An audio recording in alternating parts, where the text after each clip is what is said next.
Hell, I just got the PI's report. This is the fourth investigation in as many years.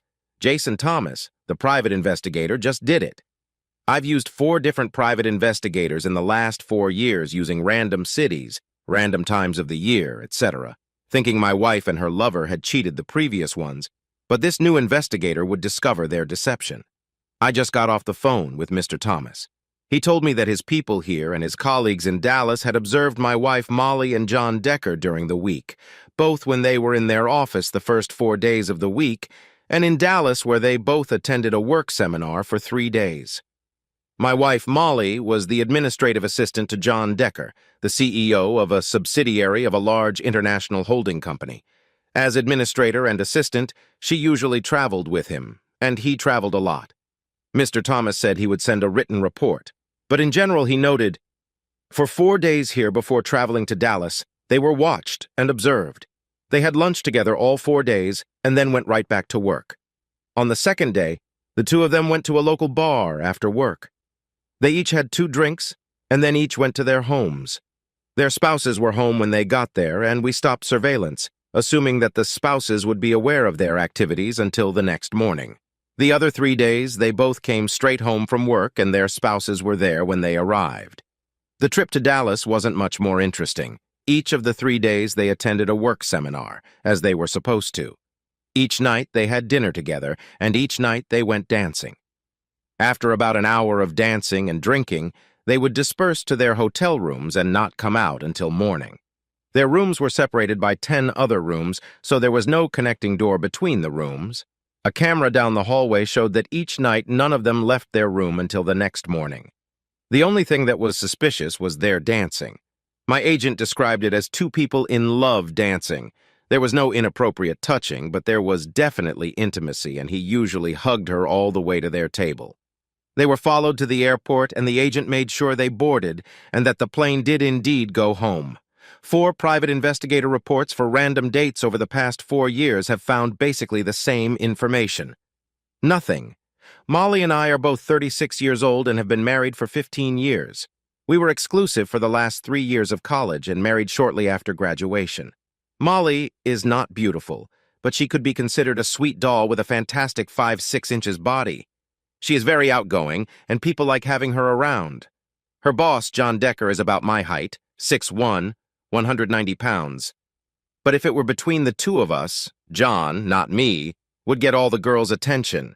He's a pretty attractive man. I talked to Molly several times about her apparent closeness to John Decker. The first few times she said there was nothing between them except work. She promised she would never fool around behind my back and even offered to take a lie detector test anytime I wanted. She said they were just co-workers and good friends. The last time we talked about it, she called him a special friend. I think he got a promotion. Molly and I went out to dinner and dancing a few times with John and his wife Gail. John and Molly talk to each other and dance with each other much more than they do with us, their spouses. One day when John and Molly were out on the dance floor, I noticed that Gail raised an eyebrow as if to say, "What, again?" I think she notices their closeness too. I talked to Molly about getting another job just to appease me, just because I'm really jealous that she's so close to John. She says, "That's silly." She loves her job. And again tells me that she would never go behind my back, and that she would be willing to take a lie detector test. I have spent thousands of dollars on private investigators over 4 years and found nothing. Last night, Molly was sitting at the kitchen table when I walked by. In a more serious tone than usual, she said, "Tom, can I talk to you for a minute?" When I sat down, she told me that John and Gail had invited us to their lake house for the weekend. I told them I'm sure we'd love to go, but I'd have to consult with you. I think that would be great. Is that okay with you? The first thing that came to my mind was that 5 days a week at work isn't enough. Now you want to be with him on the weekends, too. I tried, but I couldn't think of a reason not to go. With obvious distaste, I said, "Okay." Friday afternoon, Molly and I packed up the car and headed to John and Gail's house by the lake. We had a map to show us how to get there, but I tried to catch her asking, "Have you been there before?"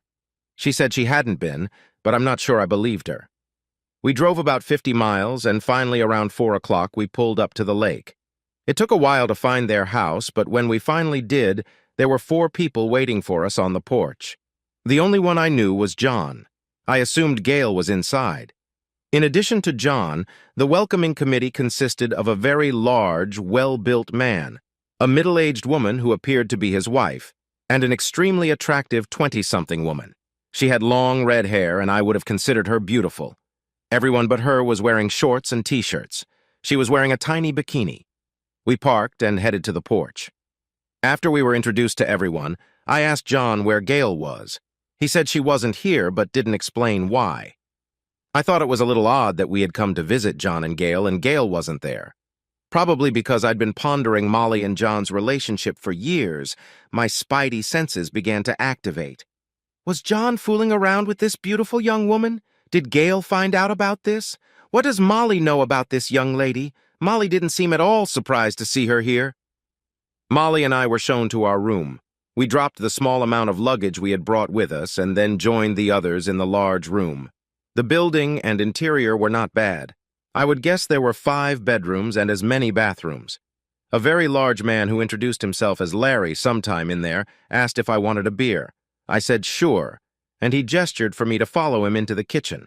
He seemed very eager to draw me into a one-on-one conversation, so I talked to him for 10-15 minutes. He was a very pleasant man, but after a while I was ready to join the others. Oddly enough, when we got back to the big room, he announced loudly, "We're back." Even stranger, Molly and John were standing in the corner, and I could have sworn they were scared. They were both red-faced and seemed to be backing away from each other. I didn't like anything I had seen so far. Gail isn't here. Larry seemed to want me to talk to him in the kitchen. Who is this young, gorgeous girl? Molly seemed to be in John's arms. I had to ask Molly what the hell was going on, so I went back into the kitchen and gestured for Molly to follow me. She must have seen that I was at the very least confused and probably very upset. Instead of following me into the kitchen, Molly stopped and asked John if there was somewhere private where Molly and I could talk. No one seemed at all surprised by this request. At that moment, my spidey senses went up in flames. John pointed out a room we could use, and Molly and I went in and closed the door. "Molly, what the hell is going on?" She had this look on her face like she was finally facing something she was afraid to talk about. "Tom, I haven't been completely honest with you about this weekend, but please let me explain everything without interrupting.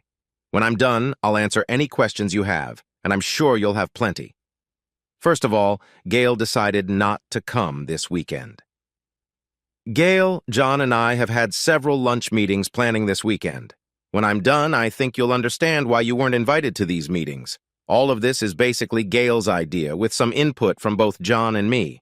John has accepted a promotion that will require a move to England. He and Gail will be moving in 2 weeks.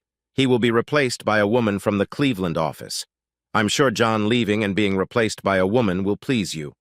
There are 2 things I have to tell you about John and me. First, as I've always told you, John and I never had an affair.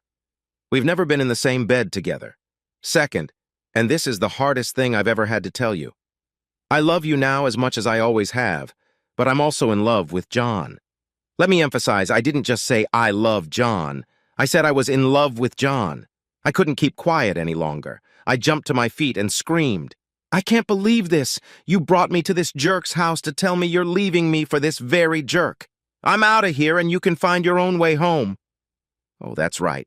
We don't have a home anymore. You're going to England with that jerk." I headed for the door when Molly grabbed my arm and screamed, "Please, Tom, that's not what I said at all. Please sit down and let me finish. I love you, and I will not leave you, never, ever, ever. You are my husband, and I will be with you until death do us part." I sat down again. Let me reiterate that this is basically all Gail's idea. I think the next thing I should do before I go on about why we're here this weekend is to tell you who the other people are and why they're here. The nice man you were talking to in the kitchen is named Larry. He is the head of security for our company and is just here to make sure everyone is happy. I intervened. "So, he's here to keep me in line, right?" Molly didn't answer, just continued introducing herself to other people. "Jackie, a lovely girl, and she's here for you if you want her. She's a sweetheart and also a high-class escort. Janet is actually Larry's wife and also a great cook." Suddenly a light went on in my head. The rest of this charade suddenly became perfectly clear. I could see exactly what Molly, John, and Gail were planning. Molly knew that John would disappear from her life after this weekend. The two lovers, John and Molly, would spend the weekend to finally be together as lovers. Afterward, John and his wife Gail will embark on their adventure to England. On Sunday, after watching my wife make love to someone else all weekend, she and I will hold hands, gallop merrily to our car, and live happily ever after. Is this woman crazy? They brought Larry in to make sure I don't kill John or just accidentally drown my unfaithful wife. Jackie's here to offer me sex. All this to give John and Molly a weekend of love and sex. Molly, I don't agree with any of this shit. Where the hell is Gail? You're saying this was all her idea. Where the hell is she? She decided it would be better for her emotional well-being if she wasn't here. In exchange for the weekend, John signed a post-wedding agreement that if we have contact of any kind at any time in the future, John gets nothing in the divorce and Gail gets 100% of the assets. I signed a similar paper for you. The effect of both documents begins when John and Gail leave for England. Since John and I work together, both documents also stipulate that there will be no sexual or romantic contact between us between this Sunday night and the day they leave for England. Tom, I really will be all yours after this weekend, and I vow to spend the rest of my life making up for the pain I am causing you now. Why am I here when Gail's not? There's no way you would have agreed to let me come to John's lake house without you. Same reason you weren't invited to the planning dinners. You'd just say hell no to anything. What if I just said no to all this damn shit now and asked you to either join me for an immediate trip home or stay here with John and say goodbye to our marriage? Tom, it's not like that. Please understand that while you are my soulmate for life, I need this weekend with John to be complete. Besides, Gail's expecting your call. Since this is primarily her idea, she'll explain everything to you. Her number's on the kitchen table. Molly, I'm asking you again not to do this. If you do, we're done. Molly came up to me, kissed me passionately on the lips, and then said, "Everything will be all right, you'll see." Then, without listening to my objections, Molly left the room, took the waiting John by the hand, and they disappeared from sight. Larry kept his eyes on me for the rest of the evening and was constantly between John and me. I seriously considered just leaving and filing for divorce, but I needed to know what it all meant and how far it would go. There are no words to describe my state of mind. I was furious. I wanted to wring the neck of that bastard and my unfaithful wife. Realizing that I couldn't handle Larry, I pretended to be almost resigned to my fate and just wait for the weekend to be over. I found Jackie and told her, "You're very tempting, but I'm not going to help Molly break our wedding vows. Molly's going to have to do it herself." I told Jackie that as far as I was concerned, she could go home, or if she was curious, she could stay and laugh at all the craziness. The next time I saw the lovers was at dinner. Janet had obviously been told how to seat everyone. John sat at the head of the table, Molly next to him. Larry was between me and John, and Jackie next to me. Janet, when not serving, sat across from her husband, Larry. I assumed that by now my beautiful wife had become a cheater, thus making me a cuckold. I noticed, probably at John's suggestion, that she wore no wedding rings. The only thing I did during the entire meal was I pointed to her bare toe. After dinner, Jackie put on a beautiful red bikini and went for a swim. I sat by the pool, wondering if I had made the right decision not to use her services. Then John and Molly came out, holding hands, wearing swimsuits. Larry sat down next to me and tried to make conversation. It was obvious that this whole charade had been prearranged.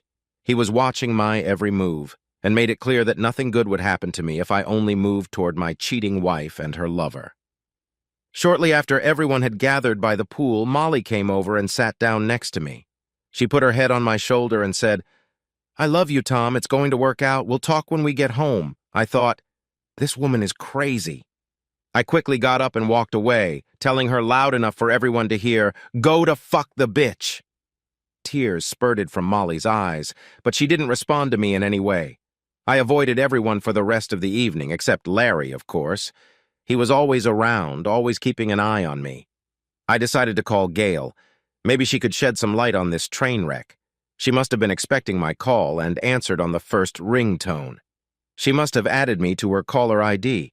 In a sad voice, she asked, "How's all this sad business going? Are you still at the lake house?" "Gail, what the hell made you come up with this disaster?" I don't know about you and John, but it ruined my marriage to Molly. Tom, let me explain what I've been thinking. I confess I was thinking about my own marriage to John. I wasn't thinking too much about you and Molly. I think women can move on and forgive infidelity more easily than men. I know that John loves Molly deeply and suffered for 4 years because of her refusal to have sex with him. She always told him she wouldn't have a cheap affair behind your back. I offered them a compromise, a weekend of sex and love in exchange for never contacting each other again. I couldn't imagine them, thousands of miles apart, but in constant communication. I was afraid of where this could lead. If they ever connect in the future, in any way, it could destroy each of us. I didn't invite you to planning lunches because you'd just say no to everything. And to you, go to hell.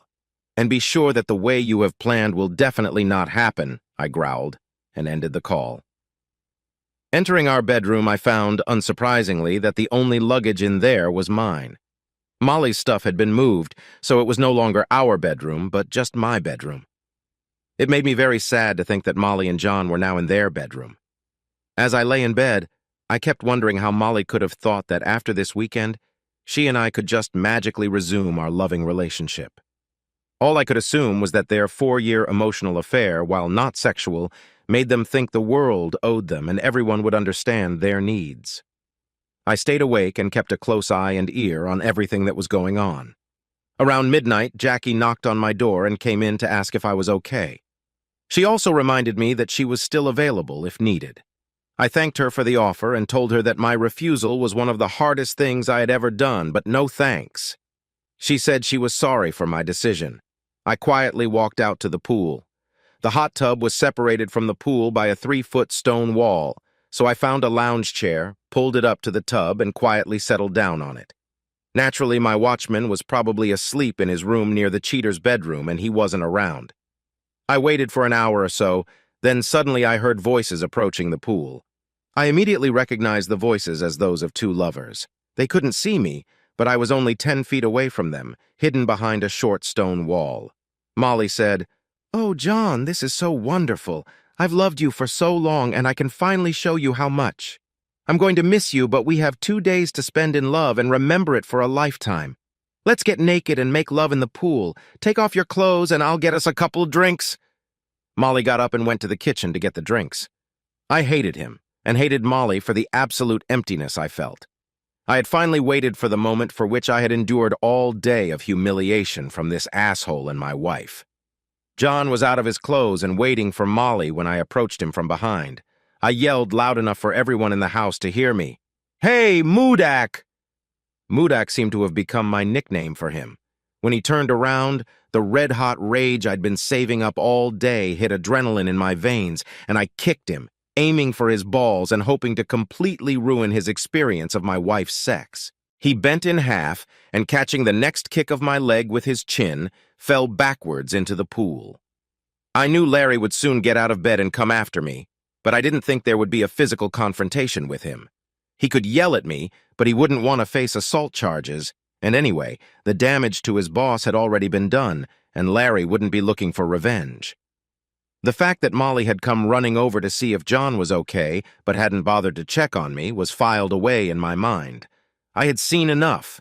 Everything I had planned after my slut wife's message I had accomplished, so there was nothing else keeping me here. I grabbed my bag, got in my car, and drove home. One thing I did before I left, however, was to remove my wedding ring and leave it on the kitchen table. Molly might have realized that our married life was over. I spent the rest of the weekend sitting at home in a recliner chair and staring at the TV. I really wasn't paying much attention to what was happening on the screen. My thoughts were preoccupied with picturing my beautiful wife with that jerk John.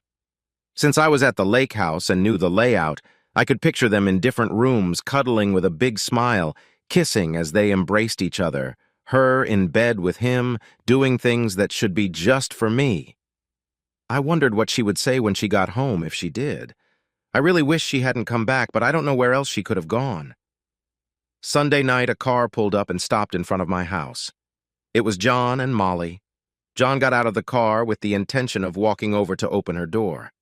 He must have asked Molly to wait and let him walk over and open her door, obviously for my humiliation. I guess he'd forgotten that the human body stiffens after an injury and then a long drive. He wrinkled his nose on his way out of her door from the kick I gave him 2 days ago. He had to hang on to 2 car fenders to get around the side of the car. Finally, he walked over to it and opened its door, looking rather awkward. He helped Molly out of the car. More to the point, Molly helped John help her out of the car. I was glad that my parting shot at the lake house had apparently interfered with their lovemaking. It was all to show me that he was giving her back to me after she stayed with him when she had a choice between him or me at the lake house. They embraced each other like lovers, not caring what I or the neighbors might think. I'd had enough. I opened the front door and took a step toward John. "Asshole, if you're not out of here in 5 seconds, I'm going to do more than beat the shit out of you." John, limping, quickly walked back to his car and drove off. I went back into the house and sat down in my deep chair. Molly didn't even watch him drive away. She walked in the front door with a fake smile on her face. "I'm home, honey." Her behavior seemed so ridiculous, she acted like she had just come home from a party with the girls. I just ignored her and continued watching TV. She came over and tried to kiss me, but I pushed her away. The only thing I said to her was, "From now on, you're in the guest bedroom. Tomorrow I'm going to see a lawyer and start the divorce papers. If you haven't forgotten, the house was mine before we were married and your name isn't on any of the papers. So think before tomorrow about where you're going to go to live. You can start packing your things. Don't try to tell me anything. From now on, I won't talk to you anymore, and all our communication from now on will be through lawyers. From now on, you can be free to replace your lost lover with whoever you want." I went back to watching TV. Molly's shoulders slumped, realizing that reconciliation was impossible. She sobbed bitterly as she walked up the stairs. She had lost both her lover and her husband in one weekend.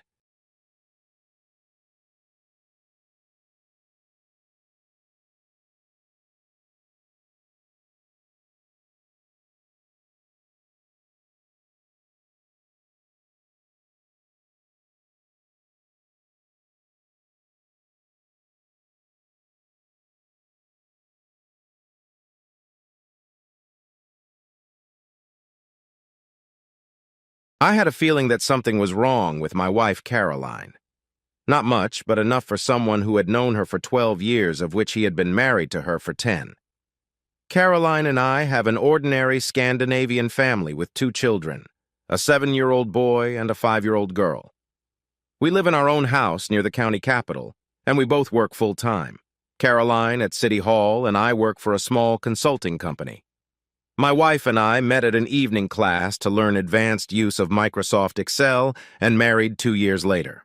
Of course, like most, our marriage has had its ups and downs, but never any major problems, at least in my opinion. The first signs came about a month after our 10-year anniversary. It was her slight decline in interest in sex. It wasn't that she was denying me sex, but she started offering quick caresses instead of making love, much more often than before. The next minor visible sign was an increase in her spending on clothes. Another sign was that she was picking on me more and more for no real reason. Caroline always spent at least 2 evenings a week with her friends on various innocent activities like aerobics, night classes, bowling, and badminton, but only a couple late nights a year with the girls at some bar or restaurant when one of the gang wanted to celebrate something. I did my best, but couldn't see any new or strange pattern in her nights out. My coworker, Eric, noticed that I was having problems with my marriage and told me it was better to find out the truth than to walk around feeling as bad as I did. I told him that a private investigator could probably find out the truth, but I couldn't hire a private investigator for 2 very simple reasons.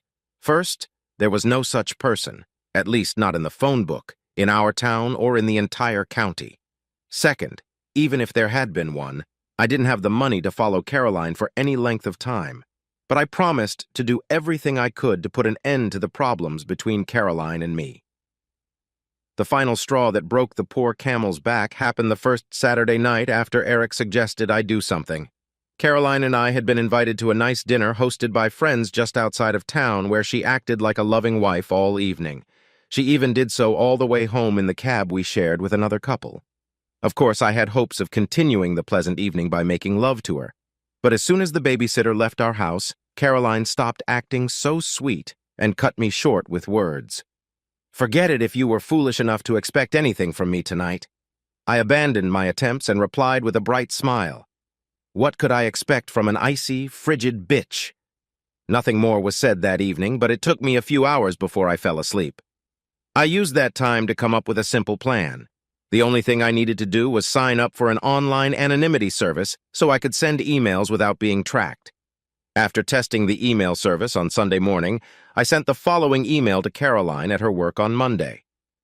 "Dear Mrs. Ekman, to my great disappointment, I have evidence of your infidelity which makes me feel sorry for your husband and envious of your lover for his pleasures with a gorgeous woman like you. Of course, I am sorely tempted to share my information with your husband, but I have a better offer because I want and need to have a good time with a gorgeous woman sponsored by you during my next business trip.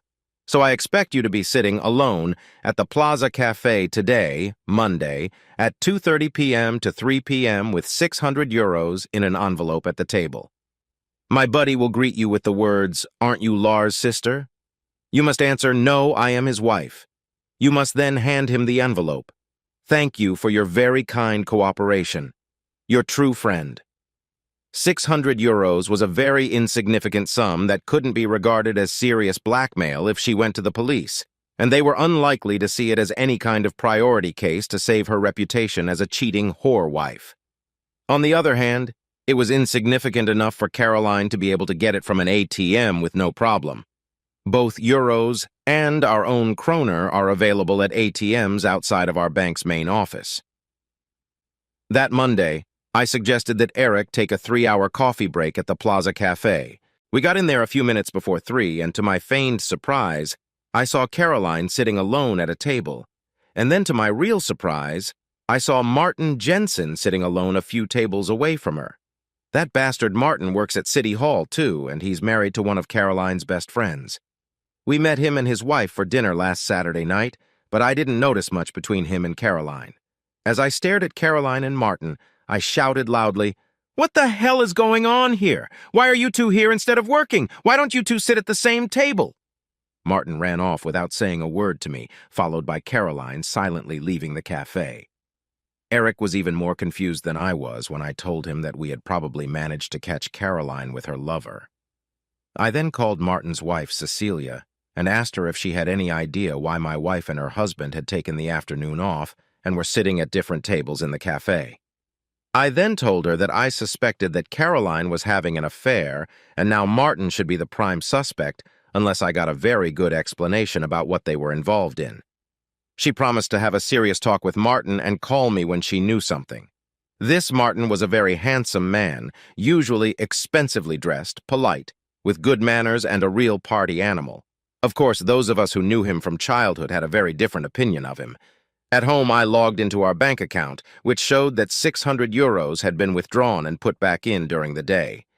I had enough of that information for the moment, so I filled in the divorce forms picked up at the courthouse during my lunch break.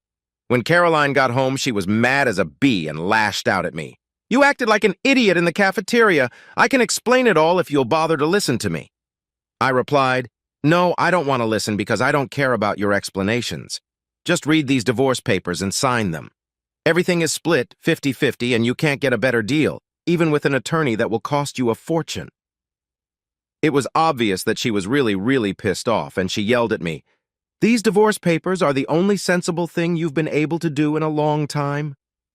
Boiling with anger, she signed the divorce papers without reading them and shouted, "It will be a relief to me to get a real man instead of a lowlife like you. That's how my marriage ended." Caroline left the house, and I didn't care where. Later, I got a call from a sobbing Cecilia who told me that Martin had confessed to having an affair with Caroline. He was now crying and begging her to forgive him. She said she didn't know what to do and demanded that Martin move out and live with his parents for the next 2 weeks so she could have time to think about their future. I told her that Caroline and I had already signed the divorce papers.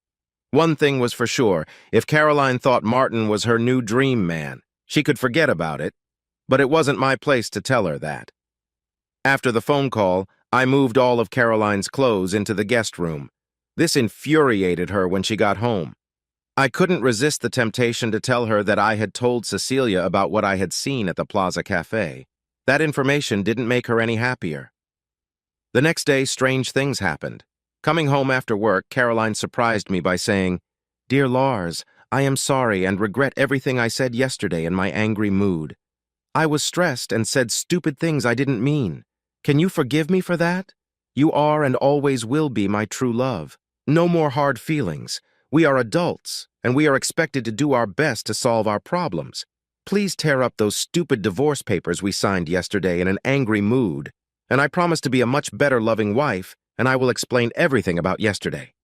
I looked her straight in the eye when I told her, "The divorce papers are in court, and I already know all about Martin and your affair.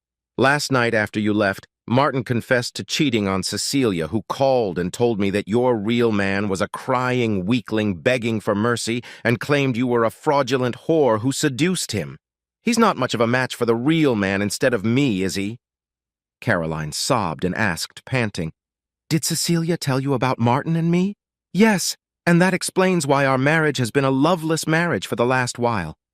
I suspected your deception, but found no real proof until Martin confessed to Cecilia." Caroline got a strange look on her face when she said, "But how come you made me sign the divorce papers hours before Cecilia told you about Martin's confession?" I had had enough last Saturday night, and within a few sleepless hours I had decided that divorce was my only possible solution. The decision to divorce was made many hours before that crying prick Martin confessed to cheating on you. I'm sorry, and I'd like to undo everything I've done to Martin. Can you give me a second chance and forgive me?" "No, because I'll never understand how you can prefer that bastard Martin to me and dream of him as a real man. I'll never forget how you've humiliated me ever since you fell in love with him. But that pile of shit will be yours when Cecilia's done with him. You probably didn't know that all of their inherited stocks, savings, expensive house, and cars are Cecilia's private property. The only thing Martin owns is a heck of a lot of debt since he bankrupted his business. Now Martin is going to lose his expensive Rolex and BMW if those toys were impressing you. If you really love this whiny creep, you'll have to support him and his expensive habits." She replied, "I made a terrible mistake, and I will never understand how I could have been so stupid to be seduced and deceived by this slippery worm. I would rather be alone for the rest of my life than have anything to do with him." Town hall gossipers reported that Martin sent Caroline to hell when she told him about the divorce papers she signed and suggested that they were an official couple. This explains why she begged me the day after signing the divorce papers to forgive her and call off the divorce. Martin had successfully avoided me ever since he saw me in the coffee shop. The very second day after his confession, his doctor put him on sick leave due to stress and physical problems. As I expected, Cecilia filed for divorce after a 2-week hiatus, and Martin never returned to his job at City Hall. After being on sick leave for several months, he left town for a new job. He and Caroline never met or even spoke again. Caroline rented an apartment in a nice neighborhood, but she had to wait 3 months before she could move in. We agreed that until then she would stay in our spare room, and that neither of us would start dating before our divorce was final. Although the atmosphere in the house was cold, the agreement worked out better than expected. Then, about 2 months after we filed for divorce, something very unexpected happened to Caroline. Saturday night, she asked me if I could promise to keep an important secret about her economic affairs. I promised, and she said, "You may have heard that someone in our town won the jackpot in the lottery. I'm the winner. The jackpot is $3 million. That's enough to solve all my problems. We're still married, which is why I have to ask you if you claim half of it." "Congratulations. No, I demand nothing and expect nothing from you. My only suggestion is that you set up funds for the kids so they can study, buy cars and apartments when they grow up, and then support them when they get married." She looked at me and said, "Are you sure you won't try to demand anything from me?" "Yes, when we lived together, all I needed was your love. But I'm sure that when Martin gets this information, you'll have him instantly, begging him to forgive him and be with you together. He will never know because you are the only one who got this information from me, and you promised to remain silent. Even though I haven't kept my own promises to you, I am convinced that you are a better man than I am and are keeping what you promised." Nothing more was said on the subject, and everything went on as usual, except that Caroline was out of town the following Thursday and Friday. On Saturday, she asked me if we could have dinner together because she needed to tell me something. I agreed. Our kids were staying the night at one of their friends' houses. The dinner was great, with my favorite food and great wine, so I started to expect some sort of attempt to buy my love, and I was curious as to what she thought the value of my love was and how much she was willing to pay for it. During a delicious dessert, she said, "I did exactly as you suggested and created funds for our children." I replied, "You are a good mother, and these funds will be of great benefit to them when they grow up." Nothing more was said on the subject, and we continued our pleasant small talk about other daily affairs. During coffee and brandy after the meal, when we were comfortably seated on the sofa in the drawing room, she said, "I am sorry that I was a stupid cheap whore who ruined our happy family by deceiving and humiliating the best man I have ever known. Today I can't understand how and why I could have succumbed to Martin's advances and seduction. I regret the hell out of it, and have spent many sleepless nights crying about how damn stupid I was. Of course, I know for a fact that money can't buy your love and forgiveness. But we do know that courts usually sentence the offender to pay money to his victim as compensation for the pain and humiliation caused. But since no court in this country cared what I did to you, I handled the case myself. I acted as both the prosecutor and the judge who ruled that all lottery money left over from our children's fundraiser goes into your personal account. What I did cannot be undone. She gave me the receipts from the bank, and I was silent for a long time before I said, "Good God, what have you done? I can't take your money. I'll give it back to you." She replied, "You don't owe me anything back. The lawyers who organized this said it's impossible because there are no conditions. The money is yours and yours alone, and I cannot and do not want to regret what I have done with it. I don't demand or expect anything in return. I did what I would have done before I got caught in this stupid scam. What the hell could I have done? My love wasn't for sale, but Caroline wasn't trying to buy it. No conditions at all, no requests for forgiveness. She'd only talked about compensation. She didn't even try to kiss me. Although I was in some shock, I began to realize that her love for me was real. Caroline was an intelligent, beautiful woman and the mother of my children. I suspected, without a doubt, that she was still in love with me. Would I ever be able to find a better woman than her? Probably not. Find a single woman equal to her? Not even that. Would I be able to forgive her? I didn't know, but why not give it a serious try? I decided to do it. I said, "Dear Caroline, we are still married and we should talk to each other. Talk about the past and talk about the future. I think talking about the future is better suited after this delicious dinner. Don't you?" She replied, "Yes." I continued, "Divorce hurts like hell, and it hurts even more now after I realized how much you really love me and how much you regret your affair." She cried and sobbed. "I pray every night that one day you will forgive me and give me a second chance." I moved closer to Caroline, put my arms around her and said, "We are still married. Should we seriously try to stay that way?" She looked me straight in the eyes and whispered, "Am I dreaming or is it true?" "It's true because I hope you're still the same my Caroline you were before she was tainted by Martin. I miss that Caroline like hell." She hugged me tightly and whispered, "You'll never regret this." That evening could only end one way, with gloriously intense lovemaking. During that night, I did everything I could to give her the best sex she had ever had, and she did the same with me. It was like a wedding night again, and for a long time after that night, we acted like newlyweds. Epilogue. We skipped the divorce. Everything was fine in our relationship, and now we are a happy family again. Our children demanded that Caroline and I promise that we would never try to divorce again. We hardly ever talked about Caroline's affair with Martin. For some reason, I didn't really care about any of the details. Even though she gave me all her money, I never felt like she bought me back because she had no conditions, just a faint hope. She put everything she had at stake, won what she wanted, and only the future would show her if she did the right thing. The truth is, I missed her so much that I probably would have done something myself to get her back without any money. One thing is for sure, I love Caroline, and she loves me.